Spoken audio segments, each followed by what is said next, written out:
Hey internet, how's it going? Welcome to another episode of the John Graves Show. This week in Roca, we kind of do a straight up back and forth, and we learn about our brand new characters. Believe her name is Chamo,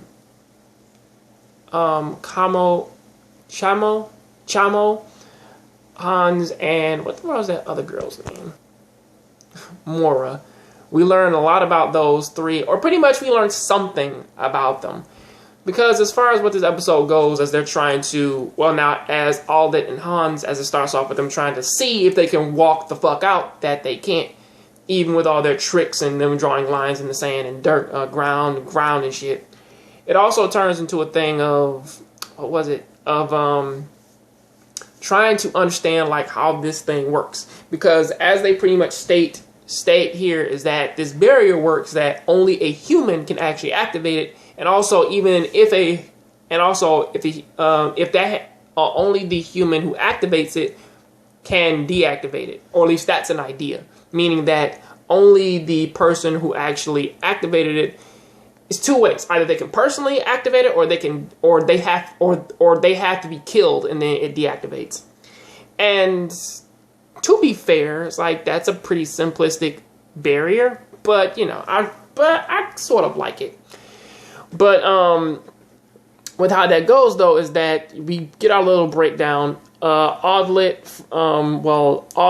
Shitanya, Goldiv, they pretty much like go through their shit of pretty much what already happened. We learned that Moira, she is the person who oversees all saints and so on and so forth. Chamo is, or at least Moira's the saint of mountains, overseeing them all. Chamo is the one of swamps and is very, very, very, very, very powerful.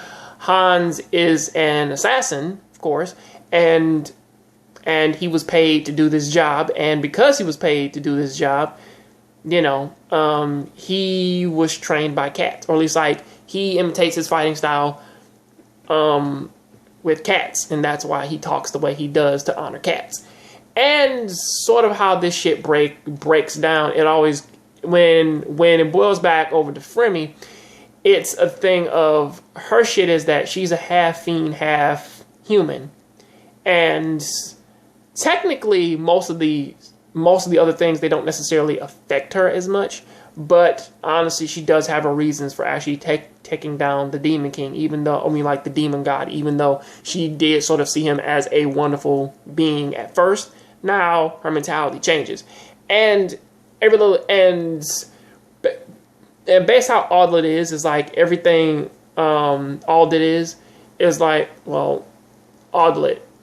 How he is like his actions sort of made her come off way more innocent. However, everything slowly circles back in on him once Han says, yes, this place doesn't have any more openings. The story in which that you told of, you blew the doors open, you destroyed the things, you looked inside, the thing ran away, and then the barrier just activated, makes no sense, because if it did, nobody could get away. So technically, if you were the only one in here, then it's a possibility that you were the one who activated the barrier. I want to drop my objection here, because even if he was the person to actually activate it, at this point in time, we obviously saw Aldit actually try to shut down the barrier, which is we saw him, we saw Shitanya for the most part, and also we saw Goldiv. Well, we saw him standing up there. If they all tried to deactivate this, they all tried to deactivate the barrier in multiple ways. They even pretty much or at least Aldit, he even fucking cut his own hand and used his own blood to do so. So, looking at it like that, these are not the characters who actually fucking did this. And also, since most of our main characters, most of the other characters, they actually did this shit. And so on, and they came in after the barrier was already active.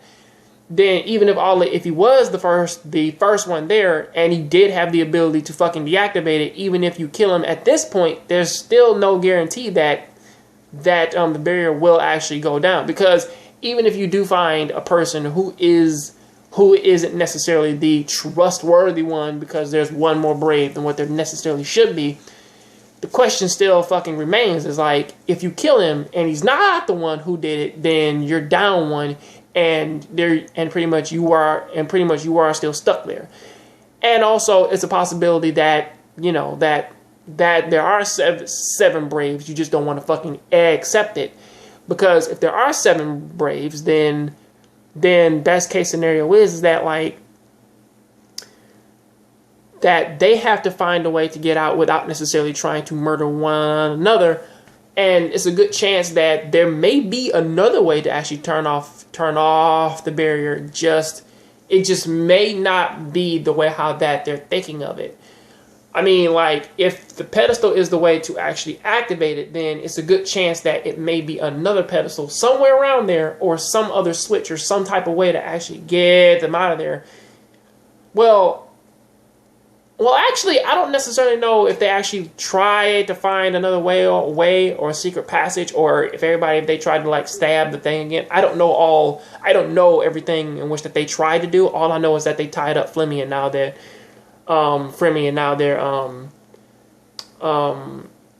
blaming Audlet because they're like, yeah, man, you are misrepresenting the story somehow.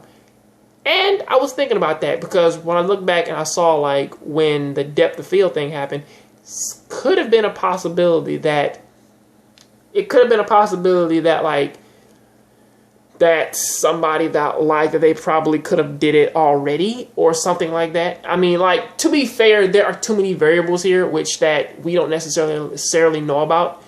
I mean, give or take with like, the only thing in which that we have is Audlet is the only person who was the first one there. Nobody else was down there, and he tried to deactivate it using his blood, and it didn't work out the way how he wanted. That's pretty much it.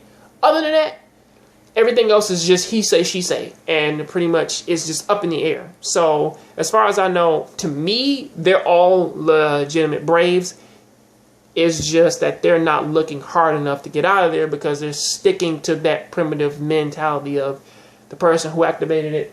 They have the ability to deactivate it, and also, if they kill the person who did activate it, then it'll just cut off. I think that those two things are sort of false, and that they need to think more outside of the box, aside from just trying to outrun the damn barrier and trying to fucking kill off one another because they can't accept the fact that there's seven braves. But I'm just repeating myself right now. Please tell me what you think about this down in the comment section. Catch you guys on the next John Grave Show. If you like this video, please hit that like button. I'll see you next time. Please keep watching anime, keep playing video games. I'm out.